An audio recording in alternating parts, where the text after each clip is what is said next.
It was a cold and rainy afternoon, and the sky looked dark even though it was still early in the day, and the clouds were heavy like they were carrying secrets they did not want to share, and the wind blew through the trees, making the leaves dance across the road like little ghosts. A motorbike stood on the side of a quiet country road, and next to it stood a young woman, holding her phone up trying to get a signal, and her jacket was thin and wet, and her hair was stuck to her face from the rain, and her eyes looked around nervously like she was hoping someone would stop and help, but every car just drove by. She wiped her face and looked down at her motorbike and tried to start it again, but nothing happened, and the engine only made a weak sound, and then silence again, and her hands were shaking, but not from a cold, and she checked her phone again, but there was no signal and no bars at all, and her battery was now almost dead. The road was long and empty, and the rain was falling harder now, and the woman looked like she wanted to cry, but she stood tall and tried to stay calm and brave even though her shoes were soaked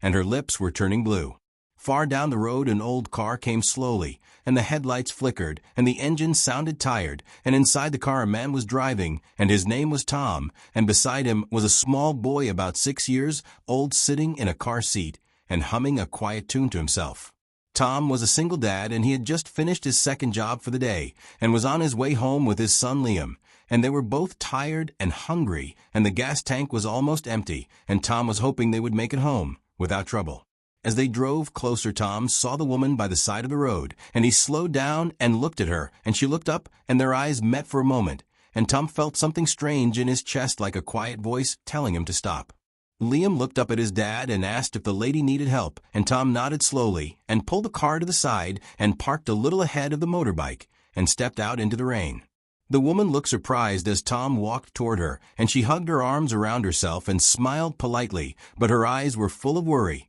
and maybe something else like fear or sadness. Tom asked if she was okay, and she said the bike just stopped and would not start again, and she had no phone signal, and no one had stopped to help her, and she was about to start walking when she saw his car. He looked at the motorbike and asked her to pop the seat so he could check the wiring and the battery, and she nodded and stepped back, and he bent down and began working with his old hands still strong from years of fixing cars, even though he now cleaned offices for a living. Liam got out of the car with a small umbrella and walked over and offered the woman a sandwich from his backpack, and she looked at him with wide eyes like no one had ever done something so kind, and she took the sandwich slowly and said thank you in a soft voice. She introduced herself as Anna and asked Tom's name, and he told her, and she nodded like she was trying to remember it forever, and her voice was calm, but her eyes still looked like they were hiding something. Tom worked in silence for a few minutes, and then looked up and said he might be able to get it started again, but it would take a little time, and she said that was fine, and thanked him again,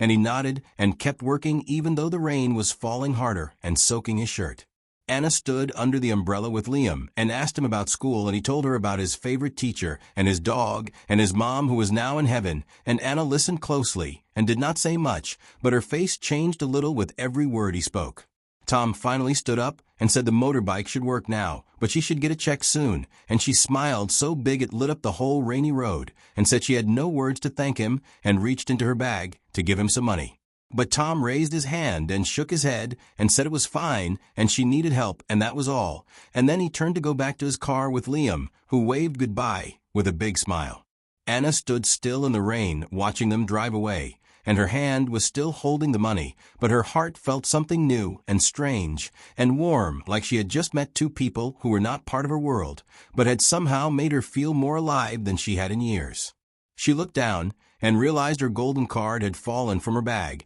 and was now lying on the wet road, but the car was already gone, and Tom did not know that the woman he had just helped was not just a stranger by the road. She was a billionaire in disguise. The rain had stopped, but the sky was still gray and heavy, and the road was quiet again, like nothing had ever happened there, and the only sound was the dripping of water from the trees and the slow hum of faraway cars. Tom drove carefully down the narrow road, his hands gripping the wheel, and his mind full of thoughts about the strange woman and her broken motorbike, and the way she had smiled when he said no to her money, and he wondered why she looked so familiar, like someone he had seen before, but he could not remember where or when. Liam sat beside him, quietly holding the empty lunchbox that Anna had returned to him, and he looked up at his dad and asked why the lady had no one to help her, And Tom said sometimes even people who look strong and rich feel lost and alone, and Liam nodded slowly, like he was trying to understand something big and grown up. Back on the side of the road, Anna stood still staring at the golden card that had fallen from her bag, her name printed clearly in bold, shiny letters,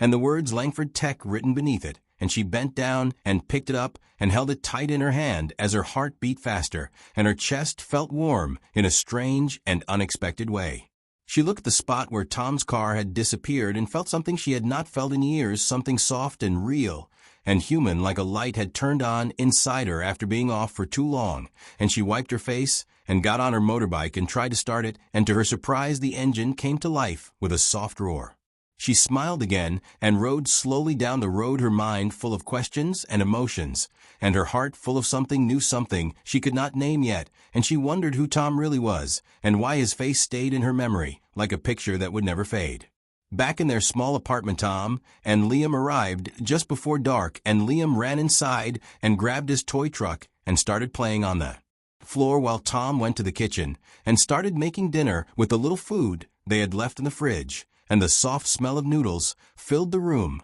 like comfort after a long day. Tom kept thinking about the woman and how lost she looked and how grateful she seemed for a simple act of kindness, and he thought about how the world had become so fast and loud and how people forgot to stop and help each other, and he hoped someone would be kind to him too if he ever needed it. Later that night, Anna sat in her luxury apartment on the top floor of a tall building with big glass windows and golden lights, and a view of the whole city below, and she was wearing soft clothes and sitting on a large couch, but her eyes kept looking at the small lunchbox Liam had given her, and she held it in her lap like it was something precious. She thought about her life and how it had become a circle of meetings and screens and fake smiles and cold dinners, and how no one around her ever spoke from the heart, and how people only saw her as a name on a list or a face in a magazine, and not as a woman who still felt pain and wanted something more than money and fame. She remembered the way Liam offered her that sandwich without even thinking, and the way Tom worked in the rain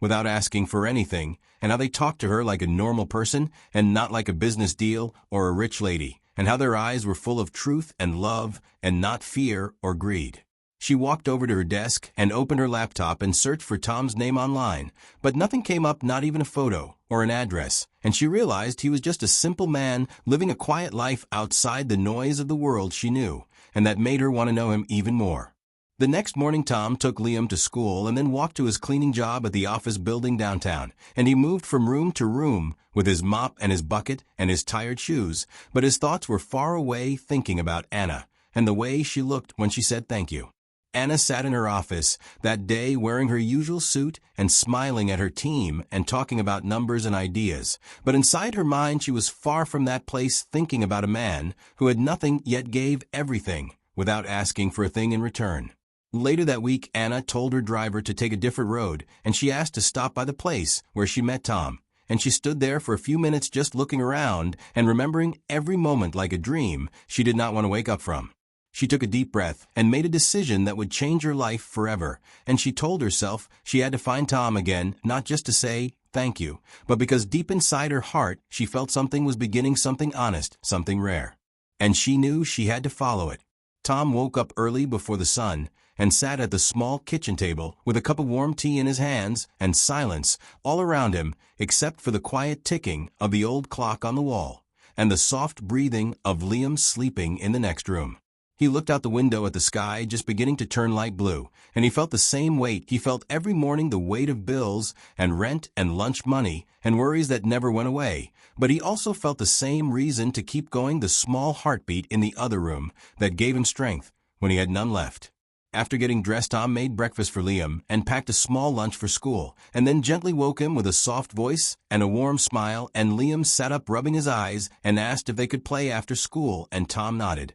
and said they would if he finished all his homework. They walked hand in hand to the school bus, and Tom waited until Liam was safely inside, waving from the window with a big smile before turning around and walking to his first job of the day. And though his shoes were worn and the streets were still wet from last night's rain, he walked with quiet purpose, like a man who had nothing to waste, not even time. Tom used to be a full-time mechanic with his own little garage and regular customers who trusted his hands and his heart, but after his wife, Sarah, got sick, he had to sell everything to pay for her treatment, and when she passed away the bills stayed behind like shadows that never left the room. Now he worked as a cleaner at a local office and as a part-time dishwasher at a diner on weekends, and he fixed old machines for neighbors, whenever he could just to earn a little more, and every night he came home tired and sore, but he never complained because Liam was always waiting with open arms and silly jokes and a heart full of love. Meanwhile, Anna sat at her giant office table on the top floor of Langford Tech, her company, her world, her empire. And yet, as she listened to her team talk about numbers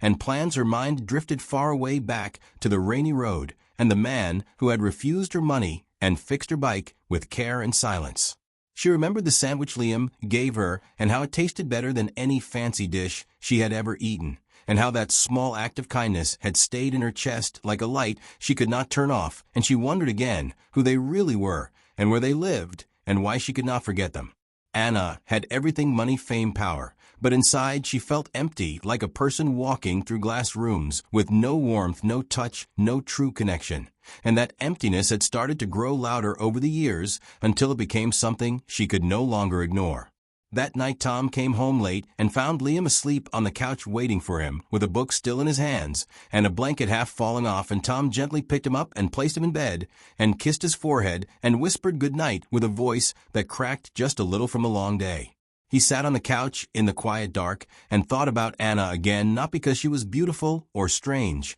but because she had looked at him with eyes that listened, eyes that noticed. And he had not felt noticed in a long time, not since Sarah. Anna stood in her walk-in closet full of clothes and shoes that had never been worn and touched the old lunchbox Liam had given her that she now kept on her nightstand like a treasure, and she smiled without even realizing it, and that smile felt more real than any she had shown in weeks. She picked up her phone and opened a private file, a folder called Community Aid, with names of small towns and support groups and local people who had once asked for help, and she wondered if maybe, just maybe, Tom's name had been one of them. The next morning, Tom got a call from his old friend Joe, who ran a small part shop nearby, and Joe said someone had come asking about Tom and left a note with his name and a gold embossed card that only rich people ever used, and Tom felt a strange chill in his spine when he heard that. He walked over to the shop and picked up the card and stared at it, and it had her name again, and a no, Ariana Langford, and suddenly the memory of the card on the wet road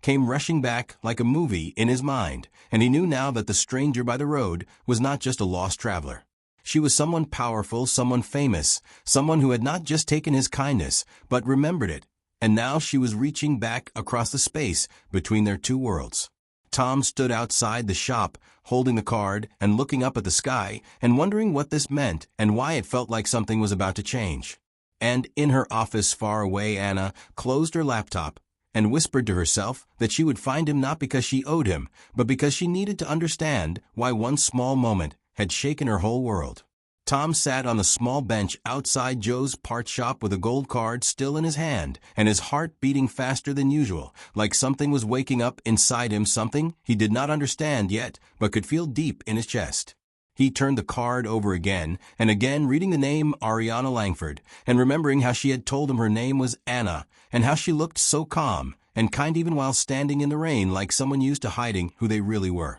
Tom did not know much about rich people or big companies, but he had heard the name Langford Tech before on the radio and once on a flyer at the school office, and now he was holding a card with that same name given by a woman he had helped without knowing anything about her. Joe came outside with 2 cups of hot tea and handed one to Tom and asked if he was okay, and Tom nodded slowly and said he did not know what to think, and Joe said maybe it was just a thank you, maybe rich people had feelings too, and maybe she just wanted to say she was grateful. But Tom felt something different, something more than a simple thank you, something that pulled at his thoughts and stayed in his mind even when he tried to let it go. That evening after work, Tom picked up Liam from school and they walked home together through the quiet streets, and Liam talked about his day and about a bird he saw stuck in a tree and how the teacher helped to get down, and Tom smiled and said that was good and hugged him a little tighter than usual. At home, Tom placed the gold card in a drawer and told himself it did not matter who Anna or Ariana really was,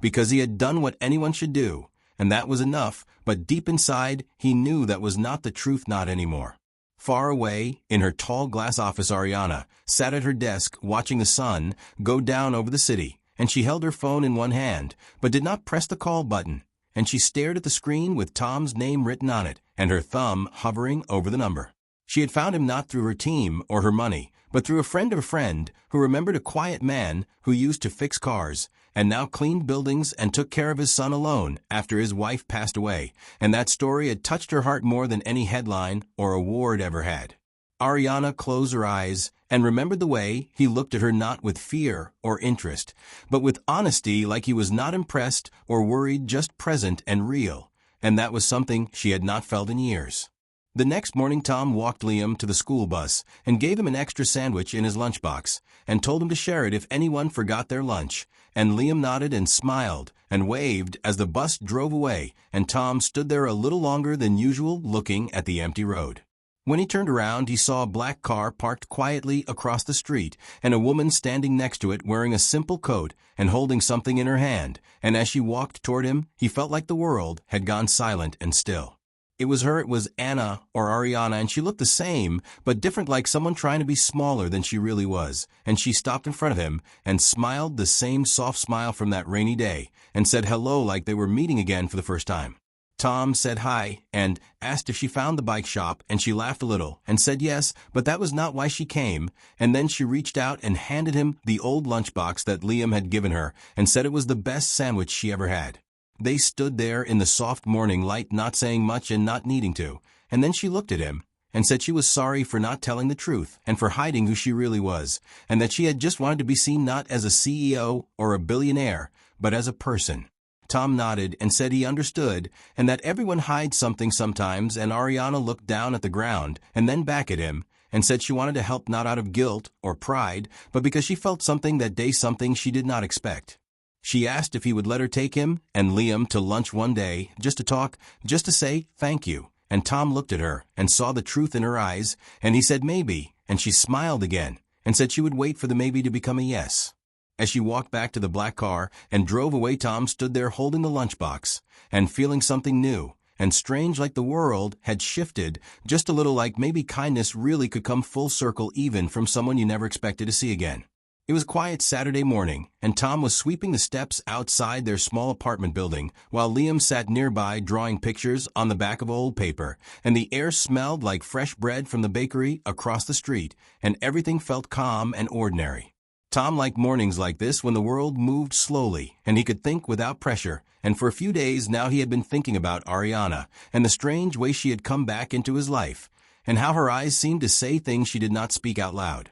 He still could not believe she had come all that way just to return a lunchbox and say thank you, and he wondered if people like her really felt lonely or if she was just being polite, and something about her made him feel curious and cautious at the same time. Liam looked up from his drawing and asked if they could visit the park later, and Tom said yes if the weather stayed nice, and then Liam asked if the nice lady with the bike was coming back, and Tom paused and said maybe, which was the only answer he could give. Just then a black car slowly pulled up to the curb and the window rolled down, and Tom saw the same driver from before, and then Ariana stepped out of the back seat holding a small paper bag and wearing jeans and a sweater, like someone who wanted to blend in and not be seen. Liam jumped to his feet and waved with both hands, and Ariana smiled and waved back and walked over to them and said she hoped it was not a bad time, and Tom shook his head and said they were just relaxing, and she said good because she brought something warm for breakfast. She handed Tom the bag, and inside were fresh muffins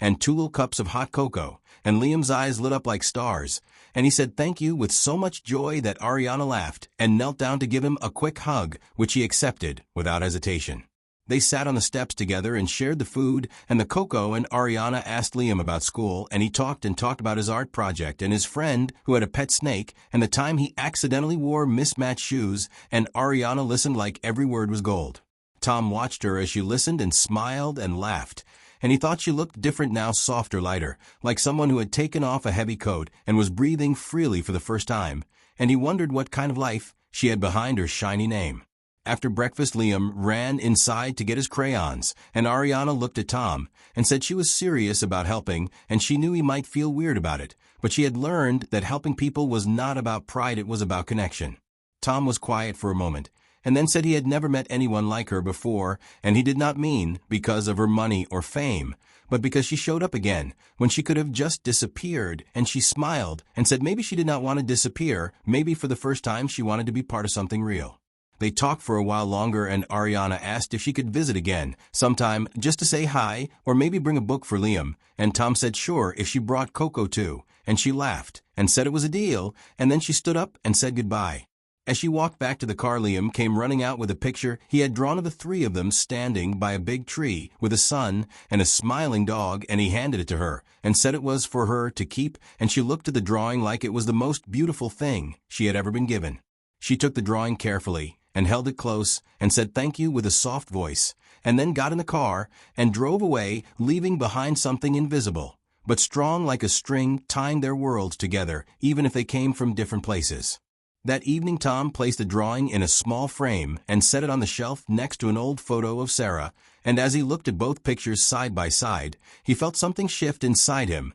like a window opening, after a long time shut. He did not know what would happen next, or if this strange new friendship would grow into something more, but for now he was grateful for muffins and cocoa and smiles that felt honest and real, and the way his son laughed, without worry, when she was near. Some people come into your life like a storm, and others come like a sunrise, gentle and quiet, but full of promise and hope, and Tom was starting to believe that maybe, just maybe, this was the beginning of something good. Weeks had passed since the morning Ariana brought muffins and cocoa to Tom and Liam, and in that time she had visited a few more times, always with something thoughtful in her hands and a kind smile on her face, and each time she stayed a little longer and listened a little deeper. Liam would wait by the window after school looking for the black car, and every time it came he would run to the door with excitement like she was family coming home, and Ariana always greeted him with warmth like she had known him forever. Tom watched this new bond forming between his son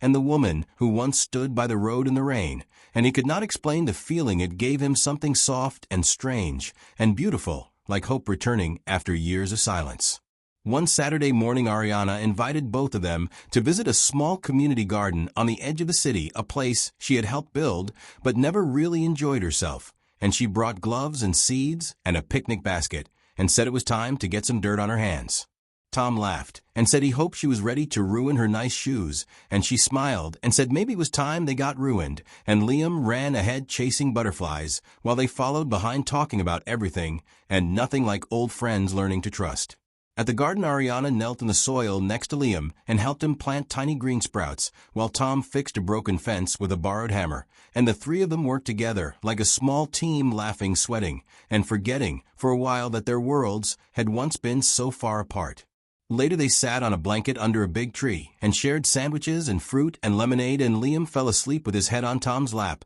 while Ariana leaned back and looked up at the sky through the leaves and said this was the most peaceful day she had in years. Tom looked at her and said he still did not understand why she chose to spend time with them when she could be anywhere with anyone, and she turned to him and said, because here I feel seen and real and needed, and that means more to me than all the meetings and headlines in the world. There was a silence between them, not empty, but full of something growing, something delicate and honest. And Tom reached into the basket and pulled out a small card Ariana had written earlier without telling him. And inside it said, I believe in second chances, and I believe in you. He read it slowly and quietly, and then folded it and placed it in his pocket and nodded, and Ariana smiled, not asking for anything more than that small nod, because sometimes the smallest things mean the most. In the weeks that followed, Ariana helped Tom apply for a small grant to reopen a tiny garage in their neighborhood, and she did not do it with flashy press or cameras, but quietly and with respect, letting Tom take the lead